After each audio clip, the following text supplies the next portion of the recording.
ሰላም ጤና ይስጥልኝ እንደምንላችኋል ወደ ተመልካቾቻችን ከአባይ ቴሌቪዥን የሚተላለፍላችሁ የዕለተ አርብ ሚያዝያ 17 2017 ዜና ላፍታ የመረጃ ሰዓታችን ተጀምሯል። በትግራይ ክልል በችግር ውስጥ የሚገኙ ተፈናቃዮች ወደ ቀያቸው የመመለስ ጉዳይ የጊዜያዊ አስተዳደሩ ዋነኛ ተልዕኮ መሆኑን የክልሉ ፕሬዝዳንት መናገራቸውን የዓለም ምግብ ፕሮግራም በኢትዮጵያ ከ10 ሚሊዮን በላይ ሰዎች ለረሃብ ተጋልጠዋል ማለቱን መንግስት እንደማይቀበለው ማስታወቁን እንዲሁም ደግሞ በጎፋ ዞን ገዜ ጎፋ ወረዳ ዳግም የመሬት ናዳና ጎርፍ ተከስቶ በሰውና ንብረት ላይ ጉዳት ማድረሱን ነዋሪዎች መናገራቸውን ጨምሮ ሌሎች መረጃዎችን ይዘንላችሁ ቀርበናል። ዜናዎችን እየመራው ሀና ፍሳ ከናንተ ጋር ቆይታ አድርጋለሁ። አብራችሁ ቆዩ። በትግራይ ክልል በችግር ውስጥ የሚገኙ ተፈናቃዮች ወደ ቀያቸው የመመለስ ጉዳይ የጊዜያዊ አስተዳደሩ ዋነኛ ተልዕኮ መሆኑን የክልሉ ፕሬዝዳንት ተናገሩ።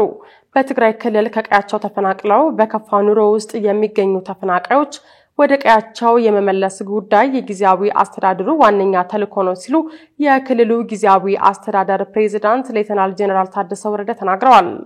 ፕሬዝዳንቱ የአፍሪካ ህብረት የፕሪቶሪያ የሰላም ስምምነት መከታተል ማረጋገጥና ማክበር ተልዕኮ ከፍተኛ ኃላፊ ሆነው የተመደቡትን ሜጀር ጄኔራል ሳማድ አክሴዶ ትላንት ሚያዝያ 16 ቀን 2017 ዓ.ም በጽህፈት ቤታቸው ተቀብለው ባነጋገሩበት ወቅት ይህንን ማስታወቃቸው ተገልጿል።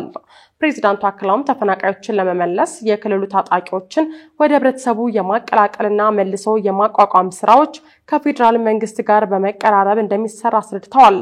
በአንዳንድ አካላት ጦርነት ሊነሳ ይችላል የሚሉትን ስጋቶች እንደሚነሱ የጠቆሙት ሌተናል ጄኔራል ታደሰ በምንም ምክንያት ትግራይ ወደ ዳግም ጦርነት የምትገባበት መንገድ እንደማይኖር መግለጻቸውን ጽህፈት ቤታቸው ጠቅሷል። ትግራይ የትኛውንም አካል ደግፋ የምትቆምበት ምክንያት የለም ያሉት ፕሬዝዳንቱ ከዚህ በኋላ ትግራይ በዳግም ግንባታ ስራዎች እንጂ ወደ ጦርነት እንዳትገባ በከፍተኛ ቁርጠኝነት እንደሚሰራም ገልጸዋል። ዓለም አቀፉ ማህበረሰብ በተለይም ደግሞ የአፍሪካ ህብረትም ሆነ የፕሪቶሪያው ስምምነት ባለድርሻ አካላት ስምምነቱ ሙሉ በሙሉ እንዲፈጸም ጥሪ ያቀረቡት ፕሬዝዳንቱ ከአፍሪካ ህብረት የፕሪቶሪያው ስምምነት መከታተል ማረጋገጥና ማክበር ተልዕኮ ኮሚቴ በጋራ በቅንጅት ለመስራት ያላቸውን ዝግጁነት ዳግም ማረጋገጣቸውን መረጃው አመላክቷል። ሜጀር ጄኔራል ሳማድ አክሴዶ በበኩላቸው ለፕሪቶሪያው ስምምነት የተሟላ ትግበራ የሚቻላቸውን ሁሉ እንደሚሰሩ መግለጻቸውን የጽህፈት ቤቱ መረጃ ያሳያል። በሌላ በኩል የተለያዩ ስብሰባዎችን ያካሄዱ የሚገኙት የክልሉ ፕሬዝዳንት በዛሬው ዕለት ከካቢኔያቸው ጋር ስብሰባ ማድረጋቸው ተገልጿል። የክልሉ ኤጀንሲዎች እቅዳቸውን ለካቢኔ ያቀረቡ ሲሆን ካቢኔው ለሚቀጥሉ 3 ወራት ዋና የትኩረት ተግባራቱን የያዘ ዕቅድ ማጽደቁ ተጠቅሷል። የዓለም ምግብ ፕሮግራም በኢትዮጵያ ከ10 ሚሊዮን በላይ ሰዎች ለረሃብ ተጋልጠዋል ማለቱን መንግስት እንደማይቀበለው አስታወቀ። የዓለም ምግብ ፕሮግራም ሰሞኑን ባወጣው መግለጫ ኢትዮጵያ ውስጥ ከ10 ሚሊዮን በላይ ሰዎች እየጨመረ የመጣ ላለው ረሃብና የተመጣጠነ ምግብ እጥረት ተጋልጠዋል ብሏል። ለዚህ ሪፖርት ምላሽ የሰጠው የኢትዮጵያ አደጋ ስጋት አመራር ኮሚሽን ይህንን ቁጥር አንቀበለውም ብሏል። የተቋሙ የህዝብ ግንኙነት ስራ አስፈጻሚ ዶክተር አለማየሁ ወጫቶ የዓለም ምግብ ፕሮግራም ይህንን ቁጥር ለማወቅ የትና መቼ ጥናት እንዳደረገ ግልጽ አለመሆኑን በማንሳት የጥናቱ ተገቢነትም ጥያቄ ውስጥ አስገብተውታል። ኃላፊው አክለውም ድርጅቱ ከመንግስት ጋር በጋራ ተነጋግሮና ተናቦ የሰራው የጥናቱ ውጤት ባለመሆኑ መንግስት ይህንን ለመቀበል ይቸግራል ሲሉ ውድቅ አድርገውታል። ኃላፊው አክለውም ኢትዮጵያ ውስጥ በአሁኑ ወቅት ሰብአዊ ድጋፍ አስቸኳይም ቢሆን የሚሹት ቁጥር እየተጠና በመሆኑ ይህንን ያህል ነው ብሎ መናገር ያስቸግራል ሲሉ አስረድተዋል። የአሜሪካ ተራድኦ ድርጅት ድጋፍ በማቋረጡ የደረሰውን ጉዳት በተመለከተ የጠየቁት ዶክተር አለማየሁ ጥናት የሚፈልግ ነው በደመነፍስ እንዲህ ነው ብሎ መናገሩ ለስህተት ይዳረጋል ብለው እንደነገሩት በመጥቀስ ዶቼቤሌ ዘግቧል። የዓለም የምግብ ፕሮግራም በኢትዮጵያ እየተከሰቱ ያሉ ግጭቶች፣ ቀጠናዊ አለመረጋጋት፣ መፈናቀል፣ ድርቅና የኢኮኖሚ ቀውስ በሚሊዮን የሚቆጠሩ ሰዎች በቂ አልሚ ምግብ እንዳያገኙ ማድረጉን፣ ረሃብና የተመጣጠነ ምግብ እጥረት እየጨመረ መምጣቱን በሪፖርቱ ጠቅሷል። ድርጅቱ አጋጥሟል ባለው የገንዘብ እጥረትም በተመጣጠነ ምግብ እጥረት ጉዳት ለደረሰባቸው 650,000 ሴቶችና ህፃናት ያደርግ የነበረውን የተመጣጠነ ምግብ ድጋፍ ለማቋረጥ መገደዱን ገልጿል። አክሎም ኢትዮጵያ ውስጥ ለሚያከናውናቸው መሰል ስራዎቹ ተጨማሪ ገንዘብ በአስቸኳይ ማግኘት ካልቻለ ለ3.6 ሚሊዮን ሰብአዊ ድጋፍ ፈላጊ ሰዎች የሚያቀርበውን የህይወት አድን የምግብ ድጋፍ በሳምንታት ውስጥ እንደሚያቋርጥ አስጠንቅቋል። በጎፋ ዞን ገዜ ጎፋ ወረዳ ዳግም የመሬትና ዳና ጎርፍ ተከስቶ በሰውና ንብረት ላይ ጉዳት ማድረሱ ነዋሪዎች ተናገሩ። የደቡብ ኢትዮጵያ ክልል ጎፋ ዞን ገዜ ጎፋ ወረዳ ነዋሪዎች ከሰሞኑ በአካባቢያቸው ንፋስ ቀላቅሎ እየጣለ ያለው ከባድ ዝናብ የመሬትና ዳና ጎርፍ በማስከተሉ በሰው ሕይወትና ንብረት ላይ ጉዳት ማድረሱን ተናግረዋል። ከሚያዝያ 9 2017 ዓ.ም ጀምሮ ለተከታታይ ቀናት በአካባቢው እየጣለ ያለው ዝናብ በተለይም ጎሬ ኦዳ፣ ጃውላ፣ ውጋ፣ ማሽታሌ፣ ኤላ፣ አማሮ፣ ሻጌ፣ ቡልቂ በተባሉ አካባቢዎች ባስከተለው ከባድ ንፋስ ከፍተኛ የውሃ ሙላትና የመሬት መንሸራተት መከሰቱን አስረድተዋል።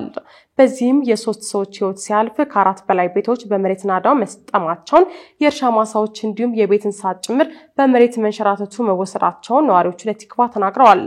በወረዳው ሰሞኑን በተከሰተው ዳግመኛ የመሬት መንሸራተት አደጋ ምክንያት የተፈናቀሉ ነዋሪዎች በጎዶ አንደኛ ትምህርት ቤትና በአንድ የሃይማኖት ተቋም ግቢ ተጠልለው እንደሚገኙ የተናገሩት ነዋሪዎቹ የዝናብ ሁኔታው ቀጣይነት ያለው ስለሚመስል አሁንም ከፍተኛ ስጋት ውስጥ መሆናቸውን ተናግረዋል።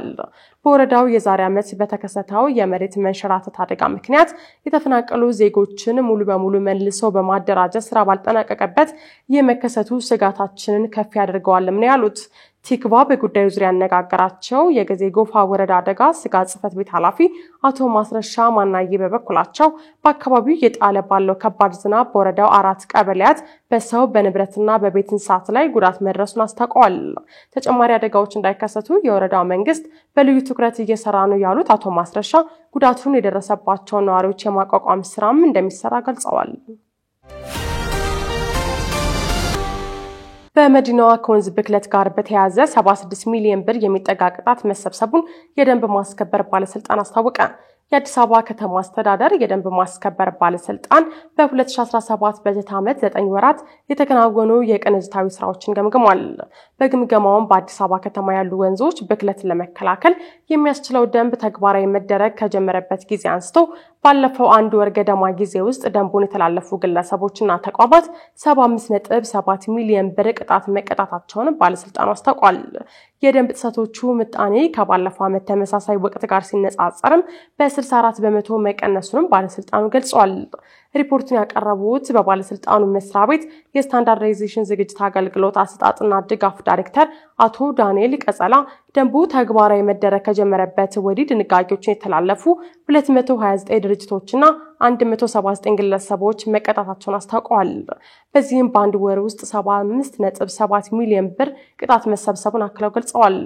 የአዲስ አበባ ከተማ አስተዳደር የደንብ ማስከበር ባለስልጣን ዋና ስራ አስኪያጅ ሻለቃ ዘሪሁን ተፈራ በበኩላቸው የወንዞች ብክለትን፣ የቆሻሻ አወጋገድና መሰል ጉዳዮችን በተመለከተ የወጡ አዋጆችና ደንቦች በርካታ መሆናቸውን ገልጸው በአይነታቸውና በየደረጃቸው የየራሳቸው የተጣለ ቅጣት እንዳላቸው አስረድተዋል። ይሁን እንጂ በወንዞች ዳርቻ ላይ የሚፈጸሙ ብክለቶችን በተመለከተ የሚተገበሩ ቅጣቶች ሰፊና በርከት ያሉ እንደሆነ ገልጸዋል። ከውጪ የእስራኤል መከላከያ ወታደሮች የመንግስታቱ ድርጅት ሰራተኞችን መግደላቸውን አመነ። መጋቢት 19 የእስራኤል ጦር በዲያር አሊ ባላህ በሚገኘው የተባበሩት መንግስታት ቅጥር ግቢ ላይ በፈጸመው ጥቃት አንድ የድርጅቱ ሰራተኛ መሞቱን ተከትሎ ጥቃቱን አለመፈጸሙን ገልጾ ነበር። በወቅቱ የተባበሩት መንግስታት ዋና ጸሐፊ አንቶኒዮ ጉተሬስ ጥቃቱ ሆን ተብሎ በተፈጸመ መሆኑን እንደሚያምኑ ገልጸው በክስተቱ ላይ ሙሉ ምርመራ እንዲደረግ ጥሪ አቅርበው ነበር። ነገር ግን ሐሙስ ዕለት የእስራኤል መከላከያ ሚኒስትር ባወጣው መግለጫ የመጀመሪያ ደረጃ የምርመራ ውጤቱ እንደሚያሳየው ቅጥር ግቢ ውስጥ በሚገኙ ህንጻዎች በስህተት ጠላት እንደሚገኝባቸው በመለየታቸው ወታደሮቹ የመንግስታቱ ድርጅት ሰራተኛን መግደላቸውን አምኗል። በመግለጫው ላይም አክሎ ህንጻው ላይ ጥቃት የተፈጸመው ጠላት መኖር አለመኖር ላይ ቅኝት ከተደረገ በኋላ ቢሆንም የተባበሩት መንግስታት ተቋም መሆኑ አልተለየም ነበር ብሏል። የመጀመሪያ ደረጃ ምርመራ ውጤቱን ለተባበሩት መንግስታት ድርጅት ማጋራቱን የገለጸው መከላከያ ሚኒስትሩ አጠቃላይ ሪፖርቱ ሲጠናቀቅ እንደሚያስረክብ አስታውቋል።